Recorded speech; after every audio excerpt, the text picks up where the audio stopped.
All right, we started the show off talking about the U.S. markets with Maureen O'Connor and then pivoted to what's going on over in the Euro and UK regions here. And now let's turn to emerging markets, specifically Africa, and some of the challenges there, challenges that for some are leading to a de-risking and for others leading to the search for opportunity and new investments. Runa Alam is co-founding partner and CEO over at Development Partners International. It's a private equity firm that focuses on investments in Africa. And Runa, we wanted you back here because you really have your finger on the pulse, I think, of what's going on there.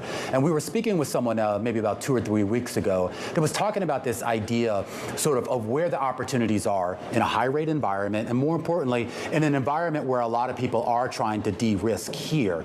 Is there anything that you're seeing out there right now that I guess keeps you encouraged in the face of whatever short-term cycle we're in right now? Absolutely. So some of the secular trends in Africa are very compelling.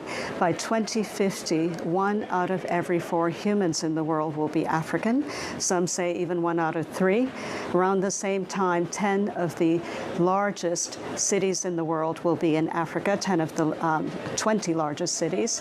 When you look at those trends of urbanization, population growth, a young population, average age only 19.5, that means there is a growing consumer class in Africa and a growing mass market. That creates opportunities for companies that actually develop and sell those products, be they goods or services. In Africa, we're still seeing, through our companies, the mismatch of supply versus demand. So even in a down market, high inflation, devaluations, that opportunity still exists. And we know that through the growth of our companies in Africa, even today. One of the reasons why I asked that question is the conversation I was having a couple weeks ago came up in the context of kind of all the attention that's being put on India right now. The idea that, at least as far as a major emerging market economy, this seems to be kind of the shiny object out there. But then we were talking about the amount of investment that African nations are looking for when it comes to infrastructure, when it comes to technology and other things, billions and billions of dollars. But a lot of that money, instead of flowing into those nations, seems to be chasing after India here. Is there sort of, I guess, a common ground, if you will, or some sort of sharing of resources that you think investors might actually see? Well, I think one of the answers to that is lack of competition.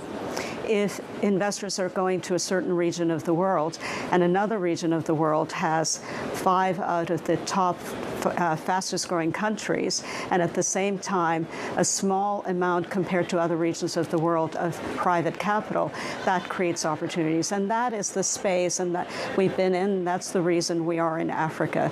So absolutely. I should mention also one of the great opportunities, something you mentioned, which is technology digitization.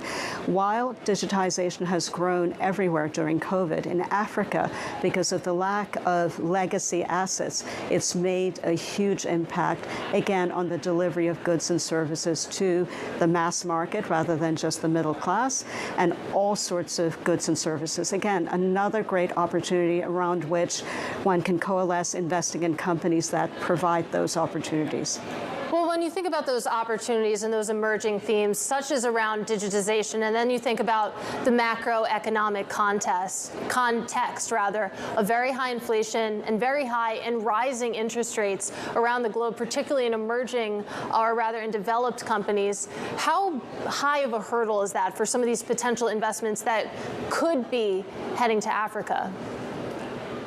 Well, in Africa also, parts of Africa, and let's remember it's 54 countries, there is inflation in parts, and there are very well-balanced economies in parts, and therein lies the opportunity.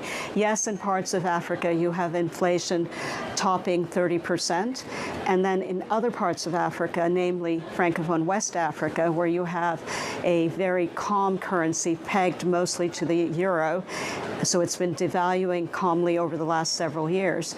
You have 6% growth, one of the fastest growing regions in the world, and that's the region that has a lot of opportunities. And again, a developing region where we have companies like Cofina, which is a multi-country credit company, and then Solevo, which delivers goods and services in the agribusiness and chemicals area. Yeah. Hugely fast growing. I am curious, though. I mean, over the last few months here, there has been renewed concerns about political instability, whether you talk about the coups in Niger or Gabon or some of the other places here. And there has been some speculation that this might be part of a broader, maybe even cyclical trend here, where some of the old regimes are now facing, I guess, the consequences of economic decisions that could create further instability.